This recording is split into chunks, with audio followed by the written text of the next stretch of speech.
Friends, বেশ কিছুদিন হলো আমার ভিডিও করা হচ্ছে না। একটু টেনশনে ছিলাম, ইন্ডিয়া পাকিস্তানের যুদ্ধ চলছে বলে। আজ কিছুটা স্টেবল লাগছে, তাই আবার এসেছি একটা নতুন টিপস নিয়ে। এই কামিং টিউসডে, যেটাকে আমরা বড় মঙ্গলবার বলছি, 13th মে, সেই দিন একটা উপায় অবশ্যই আমাদের করা উচিত। সেটা হচ্ছে হনুমানজির পুজো।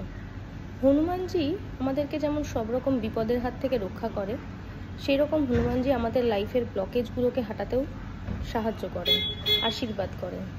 তো এই মঙ্গলবার অবশ্যই আমাদের হনুমানজির পুজো করা উচিত। চামেলি তেল, অরেঞ্জ সিঁদুর, লাল জবার মালা, গুড়, ছোলা, লাড্ডু, এগুলো দিয়ে হনুমানজির পুজো করবে। ছেলে মেয়ে নির্বিশেষে সবাই করবে। দেখো, নিশ্চয়ই খুব উপকার পাবে। আর তার সাথে একটা দেশলাই বক্স হনুমানজির পায়ের কাছে রেখে চলে আসবে। যখন দেশলাই বক্সটা রেখে চলে আসবে, তখন আর পেছন ফিরে তাকাবে না। এই দেশলাই বক্স আমাদের লাইফের যে ব্লকেজগুলো আছে, সেগুলো কাটাতে সাহায্য করবে হনুমানজির আশীর্বাদের সাথে সাথে।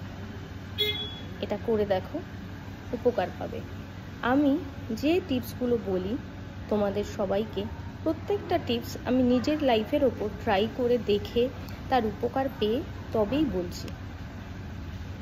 দেখো কেমন হয়। Thank you.